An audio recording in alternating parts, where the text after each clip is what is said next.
military operations, who will cover the aspects related to land domain. Air Marshal A.K. Bharti, to his right, Director General Air Operations, will provide insights on the air domain. And to my right is Vice Admiral A.N. Pramod, Director General Naval Operations, who will cover aspects on maritime domain. Following their briefings, we will move on to the question answer session. I now request the DGMO to commence the opening brief. Thank you, Sandeep. A very good evening to all of you, ladies and gentlemen. You are all by now familiar with the brutality and the dastardly manner in which 26 innocent lives were prematurely terminated at Pahalgam on the 22nd of April. When you combine those horrific scenes and the pain of the families that the nation witnessed with numerous other recent terrorist strikes on our armed forces and defenseless civilians, we knew that the time had arrived to make yet another compelling statement of our resolve as a nation. Operation SINDOOR was conceptualized with a clear military aim to punish the perpetrators and planners of terror and to destroy their terror infrastructure. What I do not state here, of course, is the often stated determination of India and its intolerance to terror. It set into motion a very diligent and microscopic scarring of the terror landscape across the borders and the identification of terror camps and training sites. The locations that emerged were numerous, but as we deliberated more, we realized that some of these terror hubs were now bereft of any presence and had preemptively been vacated, fearing retribution from us. There was also a term of reference and our own binding, self-imposed restriction to target only terrorists and thus prevent nefarious places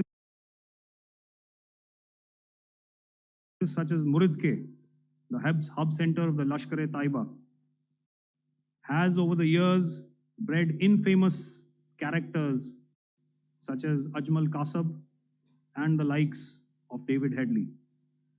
What followed was a careful scrutiny of each of these sinister locations, their layout, configuration, even the type of construction in each structure, and the terrain obtained around these.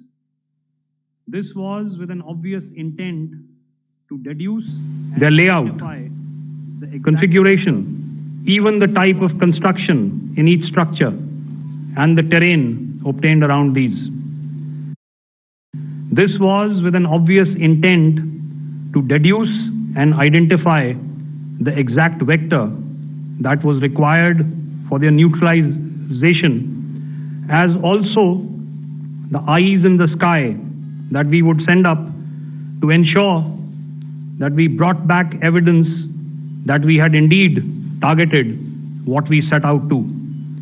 The precise images of these engagements on that fateful and historical night have already been showcased during the first press statement on the 7th of May that was helmed by our Foreign Secretary.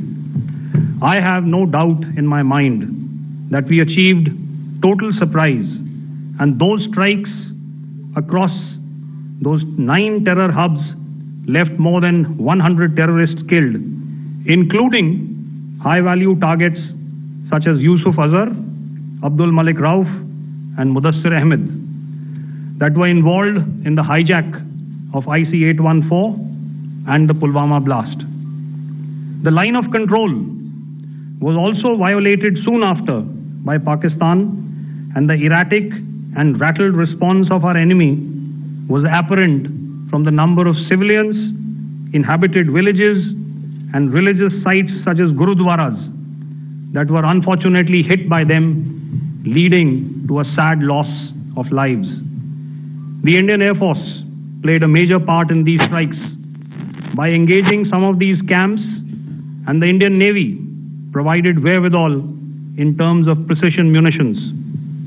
The Indian Air Force obviously had their assets up in the sky, and I will here request Air Marshal Bharti, the Director General of Air Operations, to detail for you the methodology that the men in blue adopted to successfully manifest this mission. Thank you, Rajiv. A very good evening, ladies and gentlemen. It indeed is a difficult time that we have to come here like this and brief you. We could have done without this, but we had no choice. As the DGMO has detailed, the event was precipitated by the dastardly act at Pahalgaon. The sequence of events have already been detailed. We carefully selected the targets, and out of the 9 selected targets, the target systems that were given to the Indian Air Force were the notorious training camps at Bhavalpur and Muridke, these being further from the international boundary. Through critical target system analysis, we analyzed what was to be done to annihilate these targets and plan to engage these targets with precision air-to-surface guided munitions so as to avoid collateral damage. The modalities of planning process I will not go through at this instant. However, what I would like to show you is the results that we achieved through our targeted airstrikes. Could I have the second slide, please?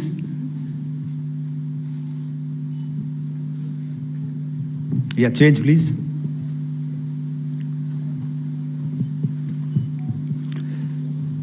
Okay.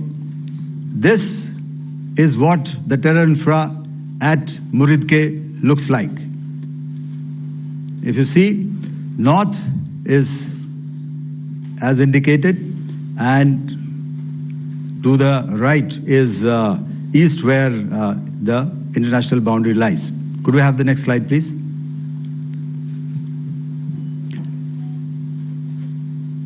Orientating. Oh, just go back to one slide. Okay. Please have a look at this red building, the series of buildings out here, and this empty ground. Next.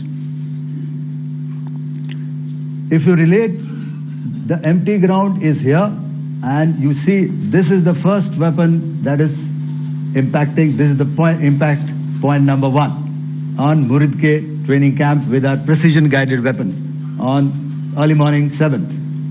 Next, please. Keep your eyes glued for the second weapon coming in and the second impact on the selected target point. Next slide, please.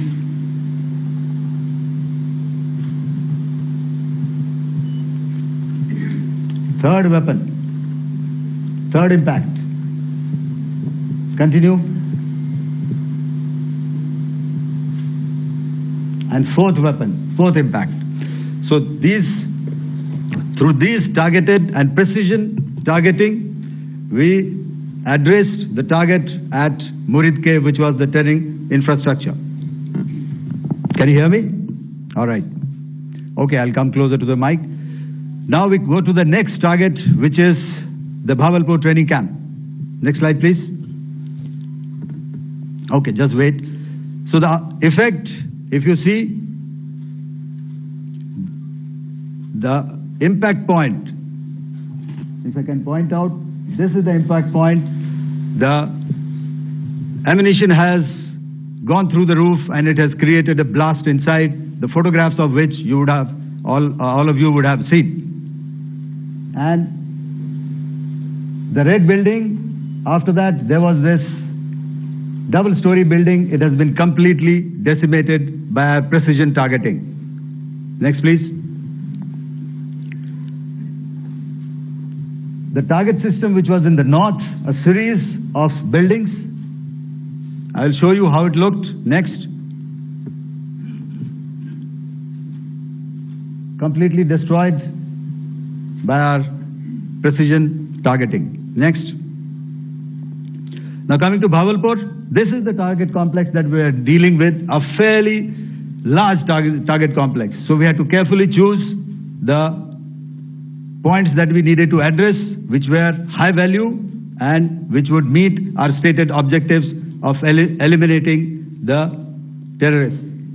I would like to draw your attention to this red canopy, and in relation to that, I would cover the targets. One target system is a series of buildings here, other one here, and other one out here. Next slide, please. This is how it looked before, and this is how the building looked after the impact of the weapon. And orientation in relation to this red canopy, you can see here. Next, please. Before, next, and after. The roofs have completely collapsed. Next. This is the target system. Next. Precision targeting, and we have achieved our objectives here. Next. All right. So that was what we did on the 7th. Our objective was to address these two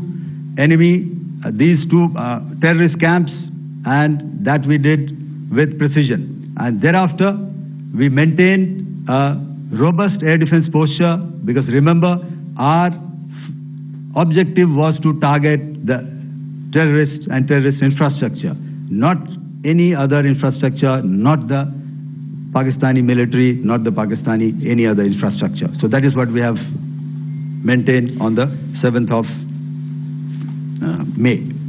However, what we saw in the evening of 7th of May, we were saturated with a raid of Pakistani unmanned aerial vehicles and small drones. And these came in waves in our civilian areas, over our military installations, and all of them were successfully intercepted. Few of them did manage to land. However, there was not much damage that they did. And we have our robust counter-US hard kill and soft kill systems, which did the job. However, the difference here was that we had targeted the terrorists. The adversary now has targeted our civilians and the military infrastructure. So it had to be responded to. So in a quick and calibrated response, that very night, we struck their radar installations at Lahore and close to Gujranwala, the LYT installation, to indicate to him that we are ready, yet we do not want to escalate. Our fight was with the terrorists and not with the Pakistani military establishment. Thank you.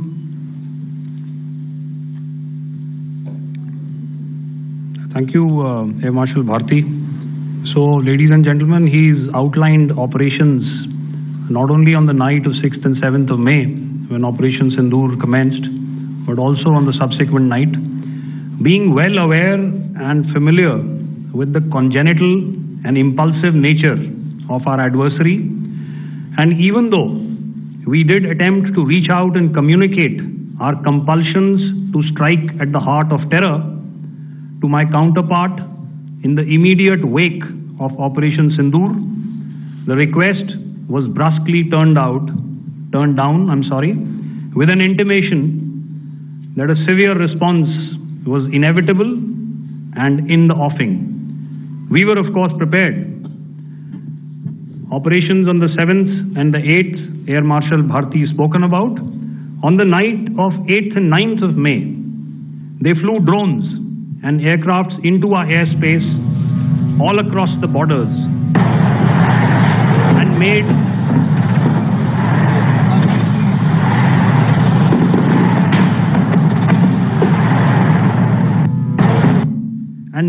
largely unsuccessful attempts to target numerous military infrastructure. Violations on the line of control by Pakistan also commenced yet again and precipitated into fierce arty engagements. The air operations on the night of 8th and 9th of May, I'll yet again request the DG Air Operations to cover.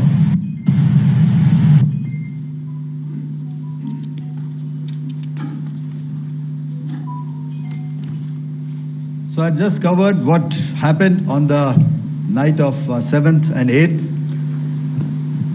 What we found that on the night of 8th and 9th, starting as early as 22:30 hours, our cities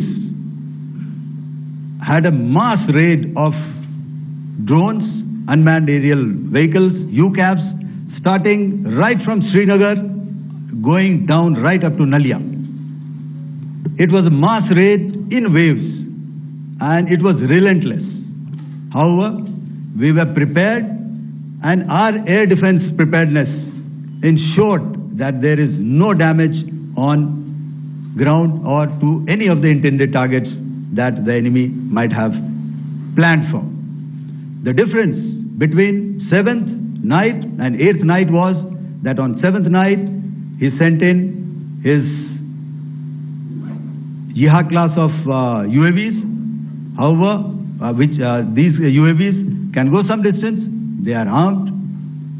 However, on the 8th, less numbers of armed UCAVs were there or UAVs were there, and more numbers of quadcopters, maybe for surveillance or just for harassment of civilians. This continued till midnight. Our air defense preparedness ensured that there was no damage on the ground, either to the military installations or to the civilians. However, the enemy had yet again shown that he wanted to up the ante and he wanted a fight, and we were up to the task. In a measured and calibrated response, we once again targeted his military installations, which included his SAM sites at Malirkant. This also included his surveillance radar sites at Lahore and close to Gujranwala. These were suitably addressed, and thereafter his drone attacks continued even till morning, which we countered, and during the daytime there was some respite. Here I would like to bring out another aspect. What we found was that while the drone attacks were being launched from somewhere close to Lahore, enemy had allowed his civilian aircraft to also continue to fly out of Lahore. Not only his own aircraft, but international passenger aircraft, which is quite insensitive, and we had to exercise extreme caution, even at the cost of some tactical disadvantage, to ensure that there is no damage to any of the civilian aircraft. And this was also brought out in our press briefing during the day. So I will now hand over to my colleague to cover the events of 9th onwards. On land, we also undertook certain measures such as deployment of air defense and electronic warfare assets to establish an integrated grid with the Indian Air Force, and I have seen and heard some of you wax eloquent about the benefits of such an architecture when it comes to negating and combating air intrusions. We also carried out deployment to include movement of our forces in the land, sea, and air domains. The night of the 9th and the 10th of May saw similar intrusions by drones and aircrafts, and this time there was a concerted effort to target airfields and some very, very important logistic installations, albeit yet again unsuccessful and denied gallantly and efficiently, I must say, by the integrated Indian Air Force and Indian Army Air Defence. We further strengthened our deployment and also initiated some pressure points to send a very clear and unambiguous message to the other side to desist from any misadventures on land. Some of the airfields and dumps saw repeated attacks in waves from the air. All were thwarted. The Pakistan Army has reported to have lost approximately 35 to 40 personnel in artillery and small arms firing on the line of control between the 7th and the 10th of May. What the other side had probably also not reckoned with was the speedy and precise turnaround and hit back by the Indian Air Force. And I will yet again ask Air Marshal Bharti to speak about these significant and game-changing strikes. I will thereafter request Vice Admiral Pramod, my colleague and Director General of Naval Operations, to tell us about some very telling naval maneuvers in the Arabian Sea that exerted pressure on the night of 9th and 10th of May. Over to you, sir. Thank you. Commencing about 2000 hours, that is 8 p.m. local time, on 8th of May, several Pakistani unmanned aerial systems, drones, combat vehicles attacked multiple IF bases.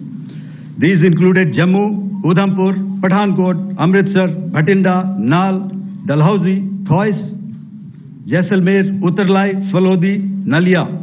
These were almost simultaneous and they came in waves. All our AD guns and other systems were waiting for them. All these waves were neutralized by our trained crew using the air defense systems that they have, and also some of them were utilized using our legacy systems like Pechoras and IF Summer, which we have recently acquired, and some were neutralized by the Garud snipers. There was no damage on ground from these incursions and these mass raids, if I could call them, from the Pakistani side. However, following these relentless attacks on our air bases, on our forward positions, and on our civilian targets, this was time to convey some message to our adversaries. And therefore, a decision was taken to strike where it would hurt. And towards that, in a swift, coordinated, calibrated attack, we struck his air bases, command centers, military infrastructure, air defense systems across the entire Western Front. The bases we struck include Chaklala, Rafiki, and mind you, Chaklala is Islamabad. Rahim Yar Khan, Sakar, sending a clear message that aggression will not be tolerated. This was followed by strikes at Sargoda, Bholari, Jacobabad. We also struck the C2 centers at Murid, the UAE complex at Murid, Rafiki, radar at Chunia, which I will show you, Rahim Yar Khan airfield, and the unmanned combat aerial vehicle hangar at Sakar. I would like to reiterate here that we have the capability to target every system at these bases and more.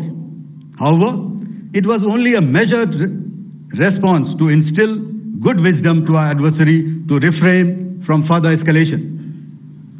IF's response was directed only at military installations, avoiding civilian and collateral damage. I would now like to show you some of the effects that have been achieved as a result of our air operation.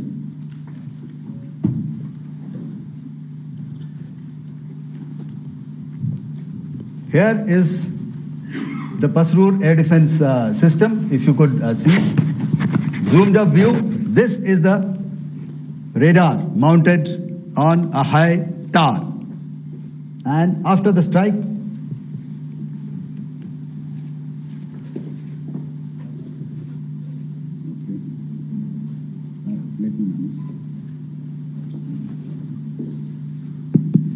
thank you. Can you hear me? Yeah, thank you. And after the strike, this is what has happened. This radar has been taken out, completely burnt. Next slide, please. The Chunia air defense radar, which was taken out on 7th and 8th. This is the radar site. A blown up photograph, once again, on a tower. Not very clear, but what you see very clearly is the after effect after we have struck.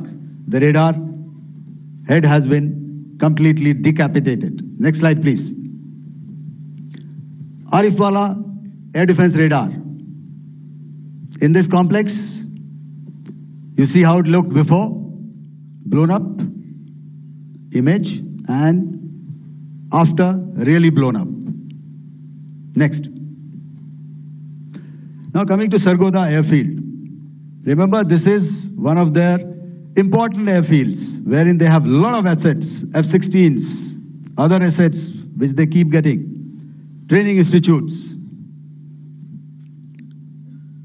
And we have stuck this airfield.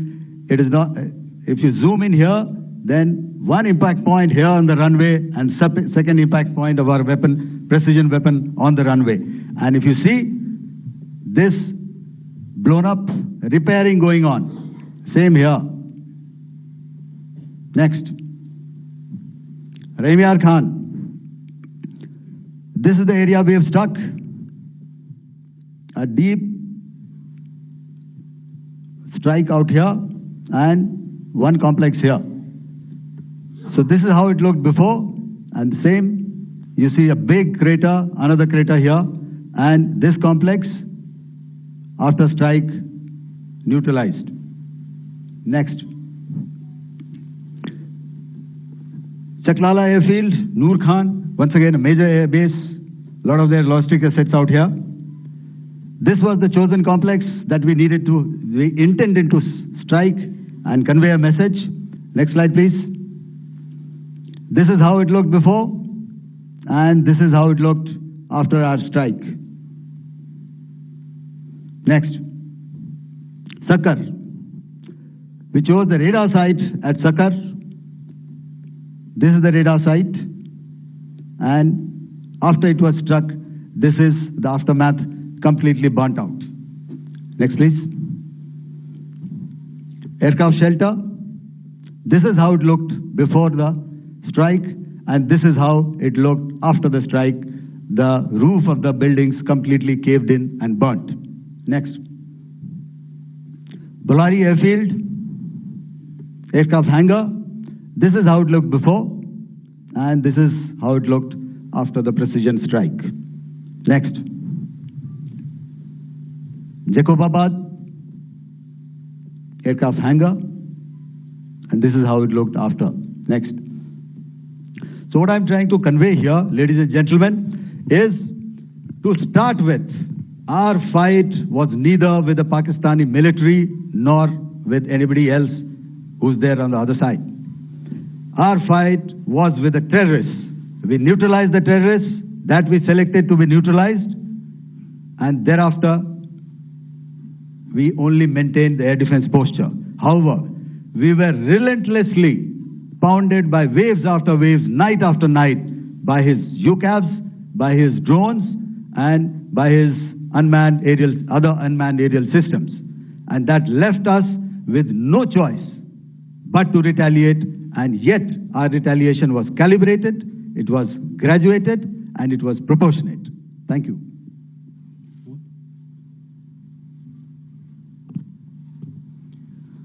Good evening, ladies and gentlemen.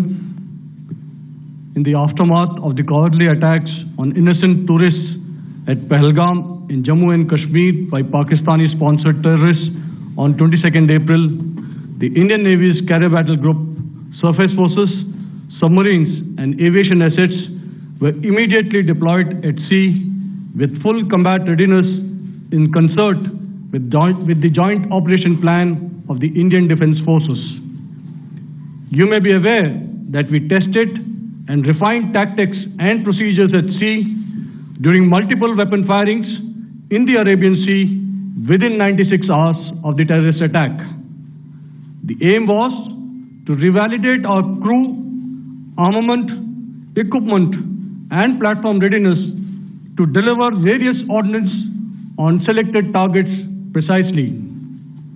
Thereafter, our forces remained forward deployed in the Northern Arabian Sea in a dissuasive and deterrent posture with full readiness and capacity to strike select targets at sea and on land, including Karachi at time of our choosing. The forward deployment of the Indian Navy compelled Pakistani naval and air units to be in a defensive posture, mostly inside harbors or very close to the coast, which we monitored continuously.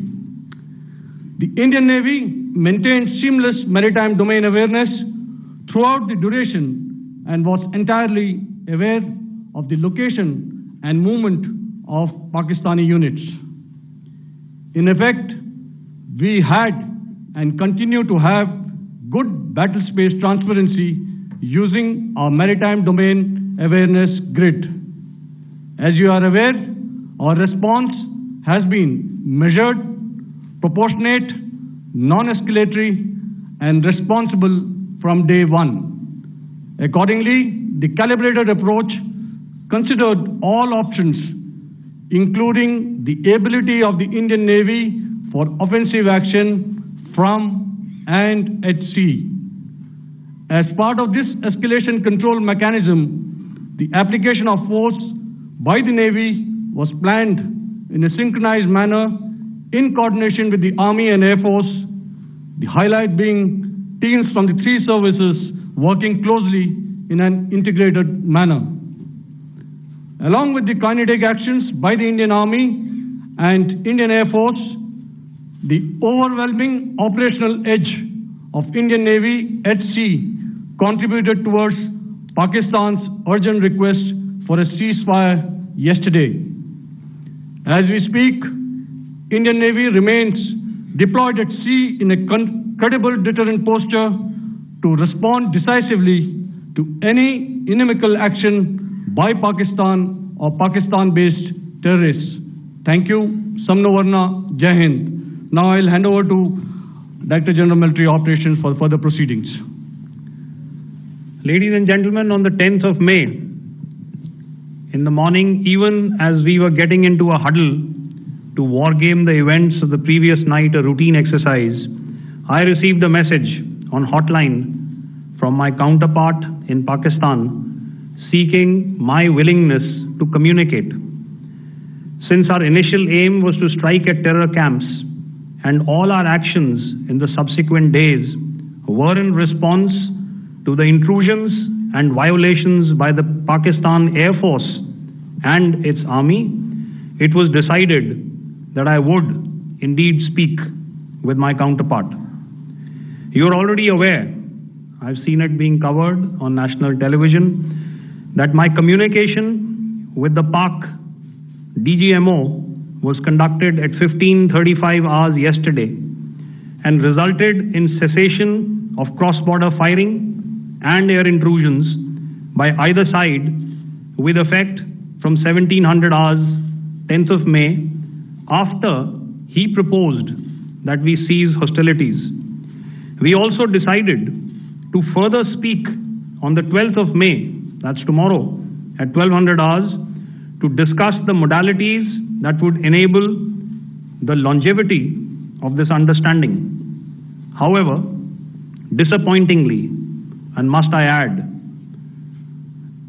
expectedly, it took only a couple of hours for the Pakistan Army to violate these arrangements by cross-border and across the line of control firing, followed by drone intrusions across the expanse of the Western Front through last night and in the early hours of the morning today. These violations were responded to robustly and dealt with as they must be.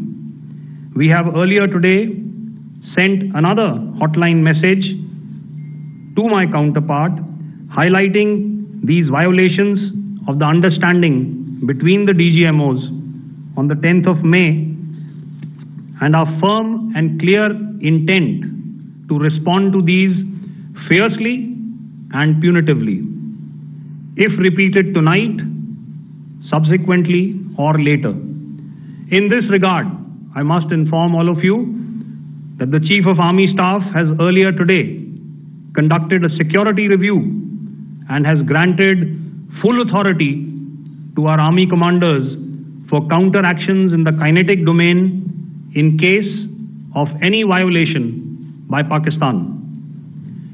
In the end, I pay my solemn homage to my 5 fallen colleagues and brothers from the armed forces and civilians who have tragically lost their lives in Operation SINDOOR. Our hearts go out to the bereaved families, and we express our solidarity to them in this lifetime and beyond, at this grave juncture in their lives. Their sacrifices shall always be remembered and spoken of in glowing terms by a grateful nation. We have thus far, ladies and gentlemen, exercised, and my colleague Pramod highlighted this, immense restraint, and our actions have been focused, measured, and non-escalatory. However, any threat to the sovereignty, territorial integrity, and safety of our citizens will be met with decisive force. Jai Hind. Okay, ladies and gentlemen, we are now open for questions. All right, now since I would not know all of you, I would expect you to please raise the placard or your hand, and once I indicate, I expect you to please give out your name and the media group that you belong to. Keep your questions short so that we can take as many questions as possible. Also, ladies and gentlemen, kindly bear in mind that confidential aspects may not be answered by the 3 DGMOs. Right. I've got a lot of hands there. Let me start from the left. Left foot always in front when we start marching. So here we have to the left, okay. Yeah, 238.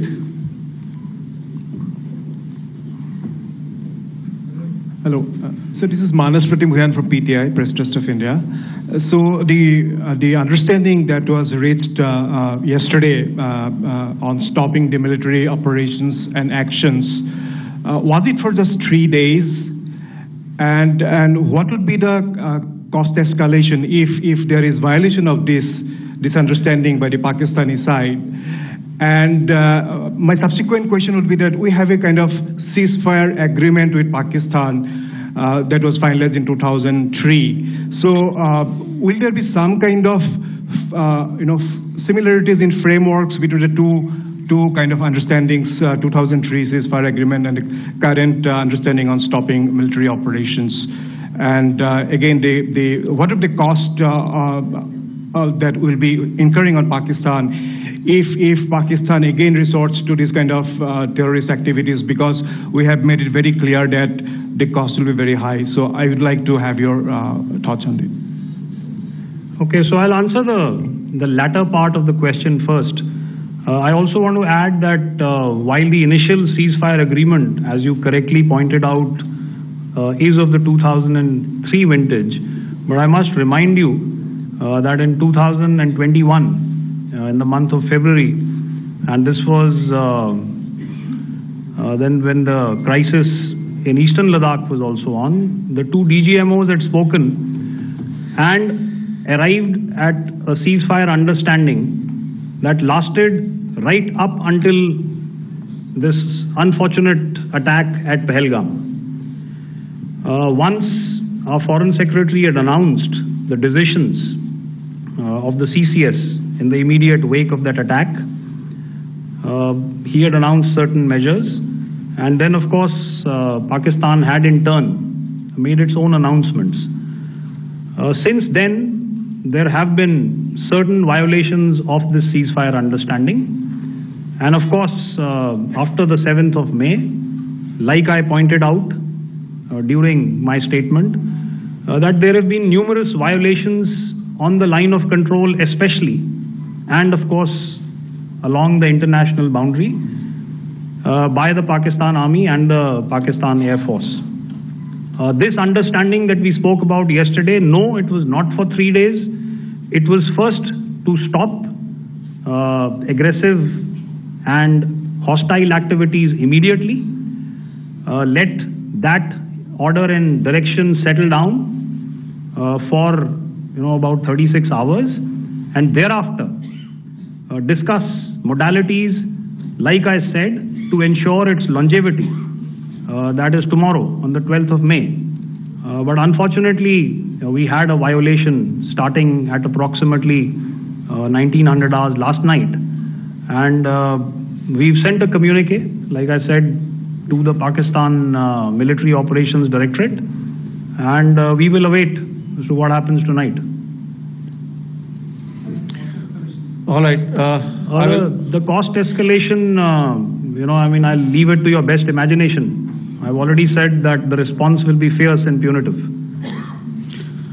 Now, the right foot forward. Yeah.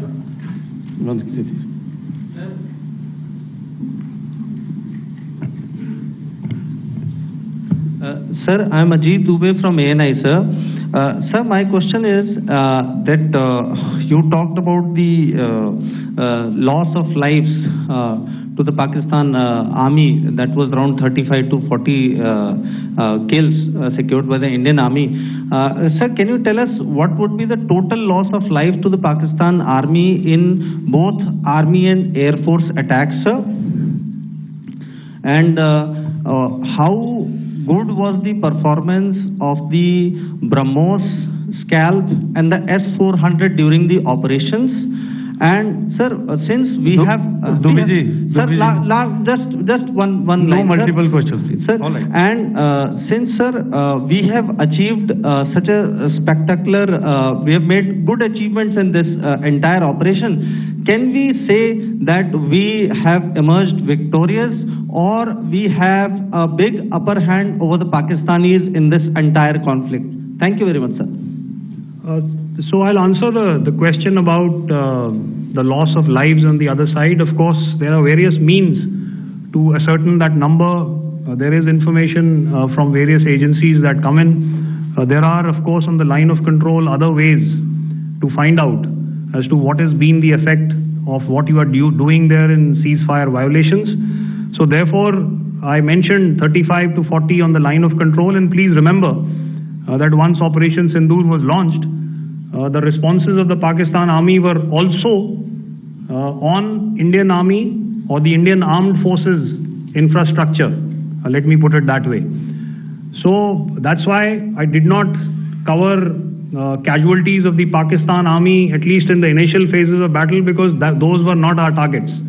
Our targets were terror-oriented, and of course later, once they launched air intrusions and air operations on our infrastructure, we've used heavier weapons, and of course there would have been casualties, but those are still being assessed. The effects of the weapons that you mentioned, I will request Air Marshal Bharti to, apprise all of you about those. Good evening, Mr. Sujit. How are you? Ajit. Okay, we're meeting after some time. I never mentioned about any of the weapons that we used. Check. Okay. What I was saying, that I never mentioned of any of the weapons, the caliber that we used. All right. So we leave it at that. Those are matters of operational details which I would not like to go into. But suffice to say that whatever methods and whatever means we have chosen, it had the desired effects on the enemy targets. How many casualties? How many injuries? Well, to start with, our aim was not to inflict casualties, but in case there have been, it is for them to count. Our job is to hit the target, not to count the body bags. And the last part of your question, I wonder if you read out the tweet on ADG-PI at midnight once we'd done what we had to in Operation SINDOOR. And that's credit to my friend here on the left. Justice has been served, Ajit. That is all that I will say.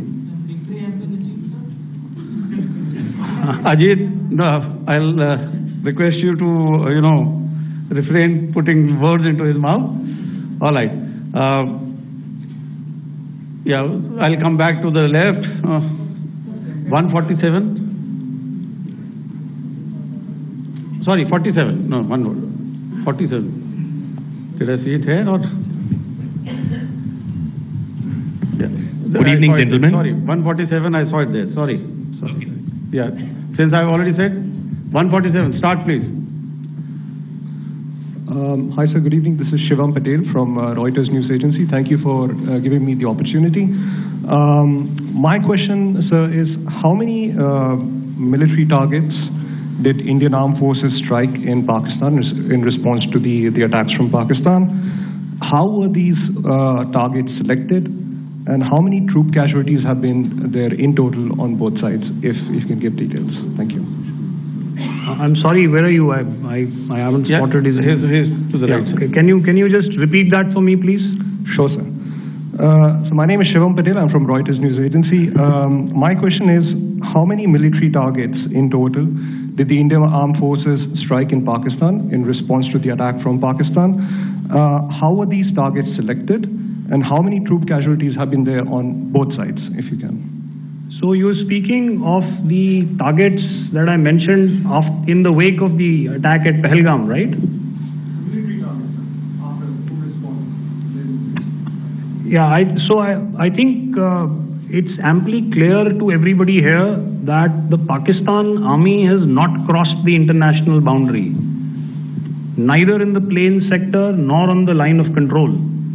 So the intrusions have been in the air. There have been certain attempts on the line of control when ceasefire violations have been on to try and infiltrate and carry out and perpetrate activities that we are all very well familiar with. Whether these are by terrorists or by the Pakistan army or its special forces and commandos is difficult to say, but each of these have been effectively thwarted.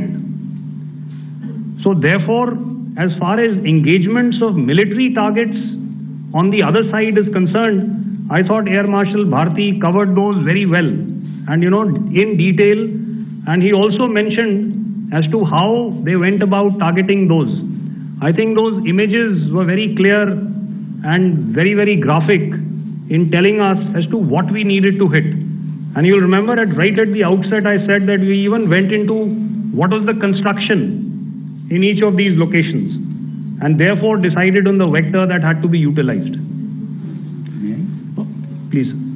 Okay, if I could add to what the DGMO has said, I have already detailed the targets. Now, whether it is X numbers or Y numbers that is immaterial.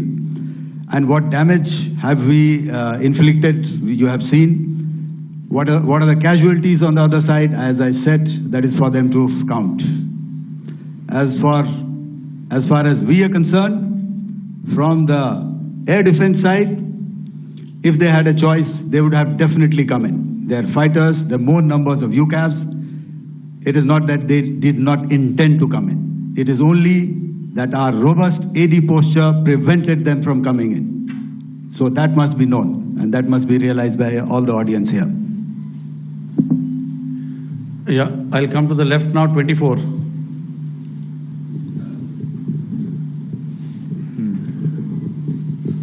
Good evening, sir. This is Anuvesh Rath from Z.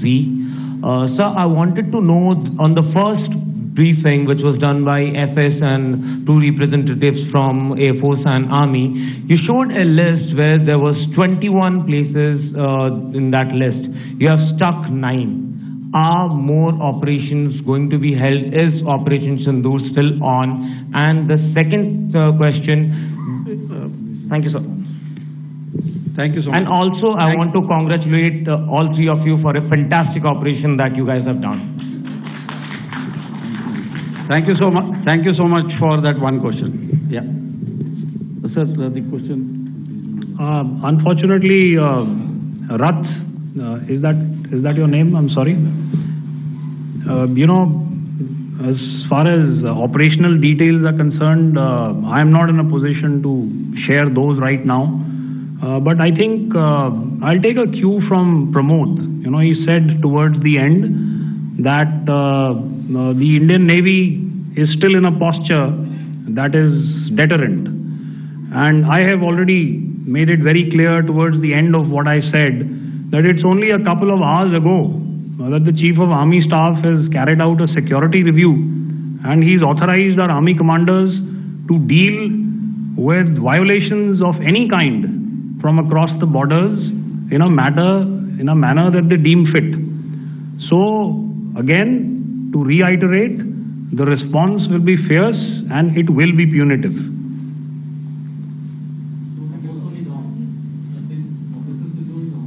Yes. 163. I'll go back this side now. Yeah, 255. She said middle wale kya karenge, so 255. Oh, sorry. Good evening, sir. I'm Shailesh from National Defense. Please allow me, first of all, to pay my gratitude for protecting us Indians. Thank you very much. Sir, since the enemy has been talking about taking down our aerial platforms, it would be deemed fit in case we can reveal that we have taken down their fighter jets. What could be the number? Though you said that they may be not good to reveal the platforms, but since this has come from various quarters in Pakistan, so I believe that we need to answer, in case if you can, sir, if you may allow. The question is for me? Yes, sir. Okay, and if I get it right, you want to know how many of their planes we have downed? Yes, sir. Yes, sir. All right. See, as I said, their planes were prevented from coming inside our border. All right. So we do not have the wreckage with us, but definitely we have downed a few planes.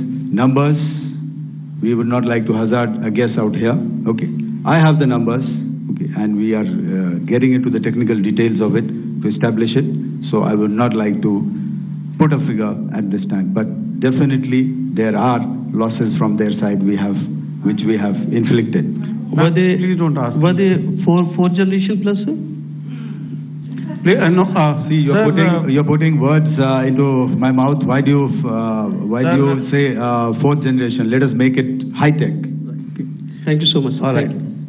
Yeah, 163.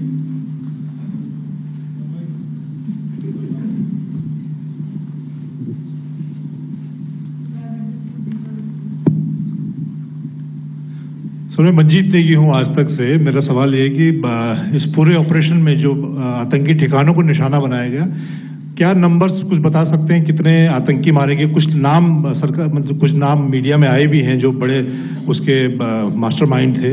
और एक सवाल जो आज air force ने भी tweet किया कि operation सिंदूर अभी जारी है और सरकार की तरफ से भी कहा गया।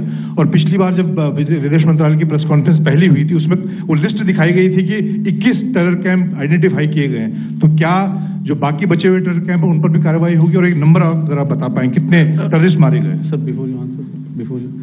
Manjeet ji, 3 questions. The third one has just been asked here before. So 21 this thing. So I'll request the first to be answered so that we have more number of people who can ask. Manjeet, जब मैंने statement दिया तो मैंने शुरू में ही कहा कि जैसे ही ऑपरेशन सिंदूर कॉन्सेप्चुअलाइज हुआ तो हमारा जो पीछे की कार्रवाई होती है स्पेड वर्क और टारगेट्स को आइडेंटिफाई और एनालाइज करने की कार्रवाई शुरू हो गई थी। मैंने जब स्टेटमेंट दिया तो मैंने बताया कि बहुत सारे थे, हमने 21 दिखाए होंगे और भी हैं, लेकिन वो लिस्ट फिल्टर करते करते 21 तक पहुंची। अब क्या आगे एंगेज किए जाएंगे? अगर जरूरत पड़ेगी तो जरूर एंगेज किए जाएंगे, लेकिन मैंने बताया कि इस समय जो इंट एजेंसीज ने हमें बताया कि फलाने कैंप में प्रेजेंस है, हमने उनको एंगेज किया। कुछ नाम मैंने लिए, कुछ नाम अभी पुख्ता किए जा रहे हैं। मैंने आपको बताया कि जो इंट एजेंसीज ने अभी तक असेसमेंट किया है उसमें उन्होंने कहा है कि तकरीबन 100 से ज़्यादा मारे गए हैं। और एक आज आपने तस्वीर भी देखी कि काफ़ी प्रोमिनेंट जो फ्यूनरल था, काफ़ी प्रोमिनेंट एक जो हस्ती हैं वो ऑर्गेनाइज कर रहे थे, और उस फ्यूनरल में और कौन कौन लोग अटेंड कर रहे थे वो तो आपने देखा ही। तो आप लोग सब समझदार हैं और मुझे ये कहने की ज़रूरत नहीं है कि इन लोगों को कहाँ से सपोर्ट मिल रहा है। अगर नहीं मिल रहा होता तो ऑपरेशन सिंदूर नहीं होता, तो उसी की वजह से है ये ऑपरेशन। तो मेरे ख्याल से मैंने आपके सारे सवालों का जवाब दे दिया। Ma'am, sir next is from 17। Sir मेरा नाम अंजू निर्वाण है, TV9 भारतवर्ष से। सर मेरा सवाल ये है कि ऑपरेशन सिंदूर में हमारी जो इंडियन नेवी है उसके बारे में सर थोड़ा सा बताएं कि किस तरह की उसकी भूमिका रही, क्योंकि हमने इस दौरान सर देखा कि बहुत सारी स्पेकुलेशन भी रही और ये बोला गया कि कराची तक हमारी नेवी ने ऑपरेशन किया है। तो सर इस पे थोड़ी सी क्लैरिटी चाहिए। और सर हमने कौन कौन से फाइटर एयरक्राफ्ट डाउन किए हैं, अगर उसका भी थोड़ा सा क्लैरिटी मिल जाए तो अच्छा रहेगा। तो मैं आपका पहले सवाल का जवाब दूंगा। I will make few sentences and leave it for your imagination. First of all, as I mentioned, we have quantitative and qualitative edge to deliver a massive blow to our adversary, and we completely dominate in the maritime front. Indian Navy's action is part of the escalation ladder mechanism which we have worked out amongst 3 services. This time, if Pakistan dare take any action, and Pakistan knows it, what we are going to do. That's all. Okay. आपके सवाल का जवाब मैं पहले दे चुका हूं।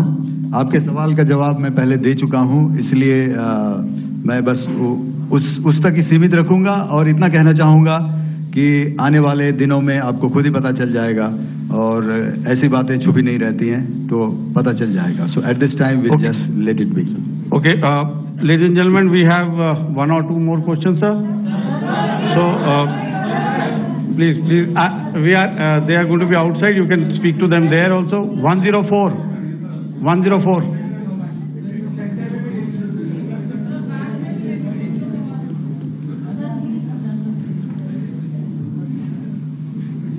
I think. Yeah, ask sir. So Dinaka with the Hindu newspaper. Are you surprised that you got this question? No, sir. I'm waiting for the look. Sir, can you give a number of assets we lost, because there's been a lot of speculation going on, international media writing a lot of things about our platforms, including Rafale. I mean, Pakistan claiming that Rafale has been downed, etc. Can you put that question to rest and clarify on that? I guess that question is for me. All right. I'm happy that you've asked this question. You know, we are in a combat scenario, and losses are a part of combat. The question that you must ask us, okay, and indeed that we must ask ourselves, you inclusive, is have we achieved our objectives? Have we achieved our objective of decimating that terrorist camp? And the answer is a thumping yes. And the results are for the whole world to see. As for the details, what could have been, how many numbers, which platform did we lose? You know, at this time, I would not like to comment on that because we are still in a combat situation. And if I comment on anything, it will only be advantage adversary. So we don't want to give him any advantage at this stage. All I can say is that we have achieved our objectives that we selected, and all our pilots are back home. Thank you. Okay, hold, please don't, please be civil here. So we'll have 220 now. Hello sir, this is Anita Chaudhary sir from Swadesh newspaper. मेरा सवाल है, क्योंकि हमारे जो पहले जो action रहा वो आतंकवाद के खिलाफ रहा, तो आतंकवाद में अजहर मसूद की तरफ से एक बयान जारी किया गया था जिसमें उन्होंने कहा कि हम इसका बदला लेंगे और जाज रुलाएंगे। तो क्या अगला, अगर खुदा न खास्ता अगला टेरर अटैक किसी भी तरह का होता है, तो क्या उसे एक्ट ऑफ वॉर में हमारी तरफ से लिया जाएगा और उसका क्या माकूल जवाब दिया जा सकता है? मेरा इसमें सिर्फ एक ही जवाब है आपके लिए कि हमने अपनी कार्रवाई करी। हमने उसके बाद मैंने अपने स्टेटमेंट में भी बताया कि ये कम्युनिकेट करने की कोशिश करी कि हमने इस तरीके से ये जो स्ट्राइक्स हैं वो क्यों की। लेकिन जो हमारा एडवर्सरी है उसने जैसे मुनासिब समझा वो कार्रवाई करी। तो आपने देखा कि ये जो एक्टिविटीज चल रही हैं 3-4 दिन से, ये कोई वॉर से कम नहीं है। नॉर्मल सर्कमस्टांसेस में एक दूसरे देश की एयरफोर्सेस हवा में नहीं उड़ती हैं और एक दूसरे के ऊपर स्ट्राइक्स नहीं करती हैं। हर रात इंट्रूजन्स नहीं होते हैं। लाइन ऑफ कंट्रोल पर सीज फायर वायोलेशंस, आपके एक साथी ने सवाल पूछा था शुरू में, एक सीज फायर अंडरस्टैंडिंग था, वो भी जा चुका है। उस सीज फायर अंडरस्टैंडिंग के जाते जो फायरिंग हो रही है लाइन ऑफ कंट्रोल में, उसमें घुसपैठ की कोशिश हो रही है। आमतौर पर ये घुसपैठ लाइन ऑफ कंट्रोल में टेररिस्ट करते हैं, लेकिन हमें इंफॉर्मेशन है कि हो सकता है ये पाकिस्तान आर्मी की टोलियां भी हों जो हमारे पोस्ट के ऊपर खामी पहुंचाने की कोशिश कर रही हैं। तो ये सारी एक्टिविटीज तो वॉर में शामिल हैं। तो ये कहना मुश्किल है कि आगे क्या होगा, वो स्पेक्यूलेटिव जोन में आ जाता है और मैं स्पेक्यूलेट नहीं करना चाहता हूँ। हर एक सिचुएशन अलग होती है और उससे एक तरीके से डील किया जाता है। सर, मैं एक सवाल इसका मैं जवाब देना चाहता हूँ, 1 मिनट। जो मिलिट्री होता, our main job is to prevent war and maintain peace and stability. So it is not that our response is a graded response. That means अगर किसी ने किया तो उसको graded उसमें किया। जैसे terrorist action हुआ तो what we did is the terrorist action and we destroyed all the terrorist camps. उसके बाद आपने देखा कि उनने थोड़ा सा कोशिश किया तो हमारे एयरफोर्स एंड आर्मी ने क्या किया, तो मिलिट्री टारगेट्स हैं उनके ऊपर थोड़ा। So our aim is to maintain peace and tell our adversary that you do this and the response will be bloody. Okay. Now, as per the, please, we'll have 166 and 25, and after that, no more, please. Sir, this side. Ladies and gentlemen, please maintain. I request you to please be quiet. Jal gaye? No. This side, sir. We have only 2 questions left. 166. Yeah, please ask. I'm Rahul Singh from Hindustan Times, sir. So you were totally on top of the game in the kind of losses you've inflicted on the enemy. I mean, we saw the slides and everything. So it kind of comes across that you were batting it 99 and you decided to declare your innings. What are your thoughts on that, sir? And do you think, are you weighing the option of the Pakistan army using this time, buying this time of the so-called ceasefire or the understanding? And you talked about how they could not be trusted. So buying time to kind of build up their war reserves, getting stuff from their friends like Turkey or China, are we considering that possibility, sir? Look, see, the call came from the Pakistani side to speak about cessation of hostilities. What pauses mean during such conflicts is known to everybody. You know, I don't want to go into the pros and cons of how preparation for war is made. You know, that is a process in itself. But I think my senior colleague here, the DG Air Operations, spoke, or he alluded at least, you know, to what this operation was precisely and specifically meant for. And I think that's something that we achieved, you know, right at the outset. Had we had the option not to go further, we probably wouldn't have. But we've been compelled to be in this situation. And as you've seen, the armed forces of India, and you know, you've got the three Director Generals sitting here, we are always prepared to face any eventuality. And like I said, that's for the sovereignty, the territorial integrity, and the safety of our citizens. So whatever has to be done will be done. You know, I'm not so concerned about what Pakistan will do in this time. I'm only concerned about what we will do. We have a roadmap and a plan, and we will follow it diligently, and we will follow it to the T. You know, that's the contention that I want to make here today. Ma'am, please. Okay, the last question, and ma'am, 25. She has been asking since the first one. Sir, I'm Nandita. Sir. She's not asking a question. Sir, I'm Nandita Dagar, DAGAR from DD News and DD India. Sir, I wanted to ask you that my question is to General Ghai. Sir, you spoke to your counterpart yesterday and the Pakistani counterpart.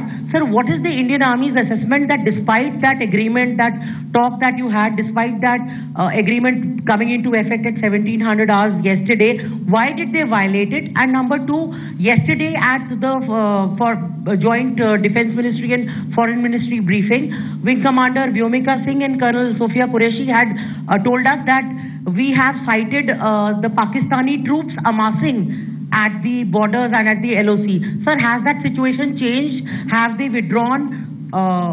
And sir, if in case, despite now there is a lull, of course, but if tonight again the enemy again carries out shelling and aerial intrusions through drones, what is going to be our response, sir? Thank you. So, without outlining the specifics of that response, I've already made it clear that there will be a response, and it will be fierce and it will be punitive.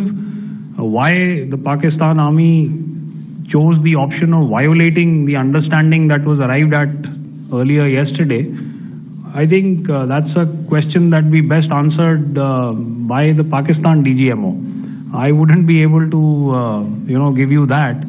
But, in situations such as these, and if you go back into any conflict, sometimes these understandings take time, to fructify and manifest on ground. But without, getting into the reasons, it is our mandate to be prepared at all times, and that we were. It's not as if because there was an understanding we weren't prepared.